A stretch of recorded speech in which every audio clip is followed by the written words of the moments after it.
नमस्कार, बहुत स्वागत आप सभी का। मैं हूं आपके साथ चेतन पाठक और आप देख रहे हैं एनएमएफ न्यूज। मेरे साथ मौजूद हैं विदेश मामलों के जानकार संजीव श्रीवास्तव जी। बहुत स्वागत है सर आपका एनएमएफ न्यूज पर। और बात कतर से आए अमीर शेख तमीम बिन हमद अल थानी की, जो कि भारत दौरे पर आए हुए हैं और प्रधानमंत्री नरेंद्र मोदी जिस गर्मजोशी से उनका स्वागत करने के लिए सारे प्रोटोकॉल तोड़कर एयरपोर्ट पहुंच गए, ये अपने आप में खास तस्वीरें इस वक्त आपको नजर आ रही होंगी आपकी टीवी स्क्रीन पर। और किस तरीके से ये प्रधानमंत्री का यहां पर स्वागत जो है प्रधानमंत्री की तरफ से किया गया, ये अपने आप में बेहद खास इसलिए भी है क्योंकि हम देख रहे हैं पिछले कुछ समय से अरब देशों के साथ जो रिश्ते हैं वो भारत कितने प्रगाढ़ और मजबूत करने की दिशा में लगातार आगे बढ़ा रहा है। पिछले दिनों जब प्रधानमंत्री कुवैत गए थे तब भी बहुत सुंदर तस्वीरें वहां से सामने आई थी और इन तस्वीरों को देखकर दुनिया में कई ऐसे मुल्क हैं जिनका दिल जो है वो दहला हुआ है। संजीव जी, मैं गलत तो नहीं हूं? जी जी नहीं, बिल्कुल आपने सही कहा चेतन जी। और सबसे पहले आपको और आपके दर्शकों को गुड मॉर्निंग।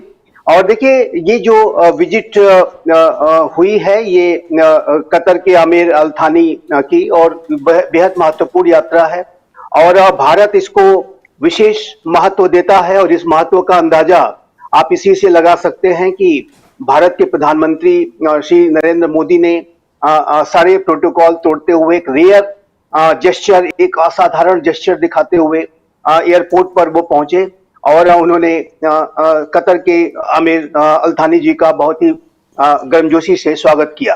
और उस उनके एयरपोर्ट पे विजिट के दौरान भारत के विदेश मंत्री श्री एस जयशंकर भी मौजूद थे। तो ये स्पष्ट है कि भारत कतर के आमिर की इस यात्रा को और भारत और कतर के संबंधों को बहुत बड़ी अहमियत देता है, क्योंकि इसके कई कारण हैं चेतन जी। पहला तो यह है कि भारत और कतर के जो रिलेशनशिप है उसमें जो पीपल टू पीपल कनेक्ट है वो बहुत ही बड़ा है। कतर की आबादी का 25% जो है वो भारत के मूल के लोग हैं। जो भारतीय मूल के जो मिडिल ईस्ट रीजन में जितने भी लोग हैं उसमें सबसे ज्यादा जो कम्युनिटी है वो कतर में है। और जाहिर है कि ये जो रिलेशनशिप है पीपल टू पीपल कनेक्ट के संदर्भ में बेहद महत्वपूर्ण है। हमारे अपने राष्ट्र के लोगों के वहां हित हैं। दूसरा, जो कतर है वो भारत को लार्जेस्ट एलएनजी और सप्लाई करता है और लिक्विफाइड पेट्रोलियम गैस की जो सप्लाई है वो कतर से सबसे ज्यादा भारत को होती है। भारत और कतर के जो आर्थिक संबंध है उसमें भी बहुत ही मजबूती है। यद्यपि कि भारत कतर से बहुत ज्यादा जो है वस्तुओं का इंपोर्ट करता है और भारत कतर को एक्सपोर्ट भी करता है अनेकों वस्तुएं, लेकिन जो व्यापारिक रिश्ते हैं भारत और कतर की वो अगर 2022-23 के आंकड़े देखें तो ये लगभग $19 बिलियन के थे और इसमें अभी अपार संभावनाएं मौजूद हैं। लेकिन कतर के साथ में एक विशेष रूप से मैं चर्चा करना चाहूंगा कि कतर की पूरे मिडिल ईस्ट रीजन में एक ऐसे राष्ट्र की भूमिका है जो कि प्रॉब्लम सॉल्विंग अप्रोच के साथ कार्य करता है। कतर को आज जो इतना बड़ा सम्मान हमारे प्रधानमंत्री श्री नरेंद्र मोदी ने दिया है उसका कारण ये भी है कि कतर मिडिल ईस्ट रीजन में सभी जो राष्ट्र हैं उनके साथ एक बहुत ही मित्रवत संबंध रखता है। और कतर जैसा कि मैंने कहा कि उसकी जो भूमिका है एक प्रॉब्लम सॉल्विंग कंट्री के रूप में होती है। जब कभी भी मिडिल ईस्ट रीजन के राष्ट्र या अंतर्राष्ट्रीय समुदाय की बड़ी महाशक्तियां मिडिल ईस्ट रीजन के संदर्भ में किसी तरीके के किसी खतरे में आती हैं, किसी तरीके का उनको कोई चैलेंजिंग स्थितियों का सामना वो करती हैं, तो ऐसे में वो कतर की तरफ देखती हैं कि कतर वो राष्ट्र है जो हमें मदद करेगा। चाहे वो यूनाइटेड स्टेट्स ऑफ अमेरिका और तालिबान के बीच में वार्ता कराने के लिए जो दोहा में जो वार्ताएं हुई थी उसका संदर्भ रहा हो, या अभी आप देखिए तो जो मिडिल ईस्ट रीजन में अनेक ऐसी स्थितियां आई कि जिसमें कि कतर की भूमिका ली गई। अगर आप जो तालिबान यदि आप हमास की जो के साथ यूनाइटेड स्टेट्स ऑफ अमेरिका की और इजराइल की जो बातचीत हुई उसमें भी कतर ने बहुत बड़ी भूमिका निभाई। और जो आज प्रिजनर स्वैप हो रहा है और अनेकों हॉस्टेजेस हमास की कैप्टिविटी से रिलीज किए जा रहे हैं, तो उस वार्ता को भी कराने में कतर ने एक बहुत बड़ी भूमिका निभाई है। साथ ही साथ मैं इसका अवश्य जिक्र करना चाहूंगा कि अभी भारत के 8 नौसेना के पूर्व अधिकारियों को जिस तरीके से एक मामले में वो कतर में फंस गए थे, उसमें प्रेसिडेंशियल पार्डन जो दिया जाता है, जो कतर में, जो कतर के अमीर ही उसको दे सकते हैं, उसको भी उन्होंने बड़ी ही सहृदयता के साथ और बड़े ही एक काइंडनेस के साथ उन्होंने दिया था। और भारत इन जो 8 हमारे जो नौसेना के पूर्व अधिकारी थे, उनमें से 7 को अभी भारत लेकर के वापस आ पाने में सफल हुआ है। एक अधिकारी अभी भी हैं जो कि उनके भी रिपेट्रिएशन की प्रक्रिया चल रही है और वो जल्दी पूरी हो जानी चाहिए। और वो भी जो भी कुछ इश्यूज है वो रिजॉल्व हो जाने चाहिए। मैं अपने दर्शकों को बार बार यही कहूंगा कि आप ये तस्वीरें आप देखिए, इन तस्वीर, क्योंकि तस्वीरों में बहुत सारे संदेश होते हैं, बहुत सारे मैसेज होते हैं।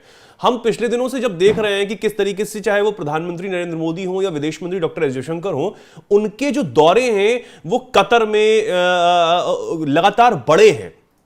कतर के साथ हो या किसी भी अन्य अरब देश के साथ हो, लगातार जो दौरे हैं, जो समझौते हैं, वो बढ़ रहे हैं। बार बार विदेश मंत्री डॉक्टर एस जयशंकर जा रहे हैं। पिछले नवंबर दिसंबर से हम देख रहे हैं कि जो दौरे हैं उनके वहां पर ज्यादा बड़े हैं।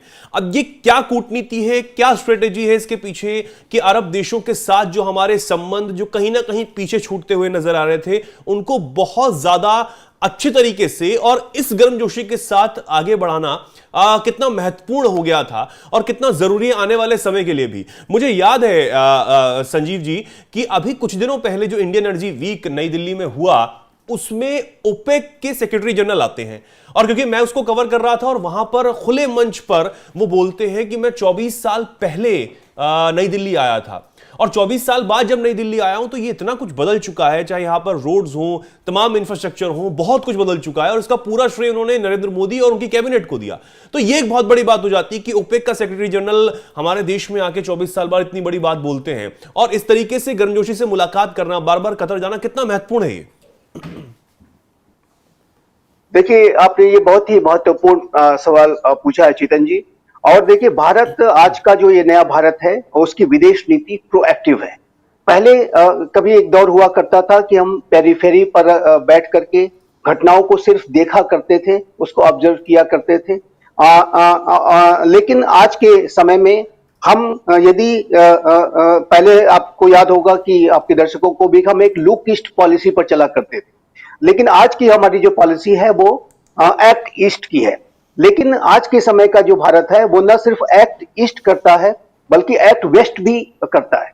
और इसी एक्ट वेस्ट पॉलिसी फ्रेमवर्क के तहत हम मिडिल ईस्ट रीजन के राष्ट्रों के साथ, जिसे हम वेस्ट एशिया कहते हैं, उसके साथ लगातार अपने संबंधों को प्रगाढ़ कर रहे हैं, गहरा कर रहे हैं। और जैसा कि मैंने कहा कि पूरे मिडिल ईस्ट रीजन में भारतीयों की, जो प्रवासी भारतीयों की संख्या सबसे ज्यादा है, और भारत का अपने राष्ट्र के लोगों के साथ जो हित है उनको भी हमें सुरक्षित रखना है। मिडिल ईस्ट रीजन हम सभी जानते हैं, आज का ये जो नया भारत जानता है, भारत की सरकार जानती है कि ये एक बहुत ही कॉम्प्लेक्स जोन है और वहां पर अनेकों तरीके के स्ट्रेटेजिक कॉम्प्लेक्सिटीज हैं।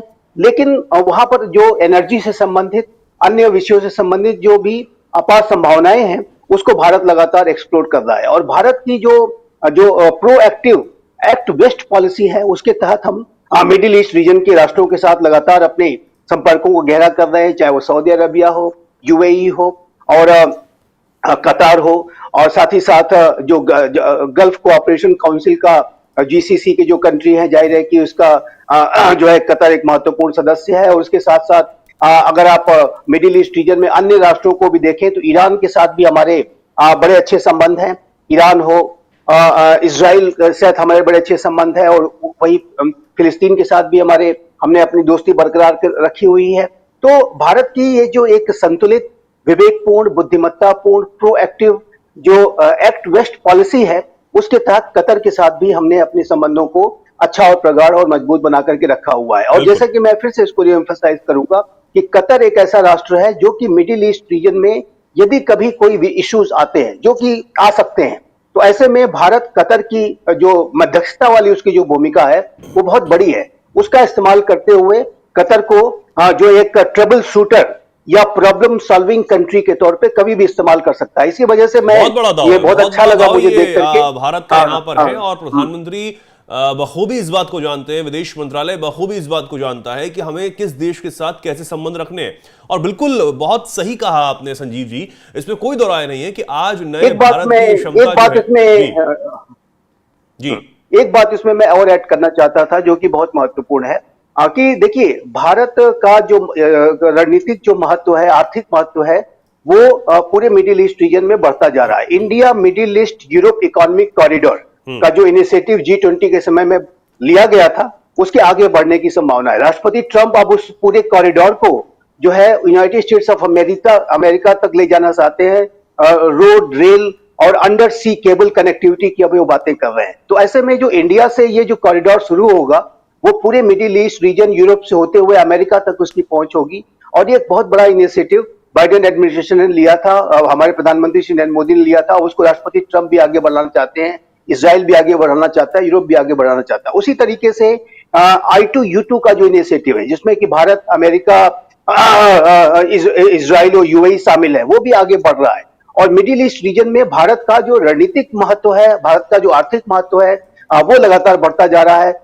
चाहे वो सऊदी अरेबिया जो कि अपने मॉडर्नाइजेशन के प्रोसेस में है, UAE अपने मॉडर्नाइजेशन के प्रोसेस में है, कतर की भी अपनी आगे आने वाले समय में बड़ी महत्वाकांक्षाएं हैं अपने राष्ट्र को लेकर के। तो ये जो राष्ट्र है, ये भारत जो कि वर्तमान समय में विश्व की सबसे तेज गति से बढ़ती हुई मेजर इकोनॉमी है, उसके साथ अपने संबंधों को गहरा करना चाहते हैं। कतर के अमीर भी जानते हैं कि भारत के साथ उनका जो संबंध है वो कितना महत्वपूर्ण है। इसी वजह से 2015 के बाद उन्होंने दूसरी स्टेट विजिट की है। और मेरा ऐसा मानना है कि आने वाले समय में भारत और कतर के बीच में जो अपार व्यापारिक संभावनाएं हैं वो बढ़ेंगी, और उसका लाभ जो है हमारे कतर में जो प्रवासी भारतीय उनको भी मिलेगा, और हमारे अपने राष्ट्र के लोगों को भी इसका एक बहुत बड़ा लाभ मिलने जा रहा है। और इसी के साथ हमारे जो पड़ोसी मुल्क जिनको ये लग रहा है कि वो इस्लामिक राष्ट्रों के सरगना बन सकते हैं आने वाले समय में, उनको भी मुंह पर तमाचा है इन तस्वीरों के जरिए।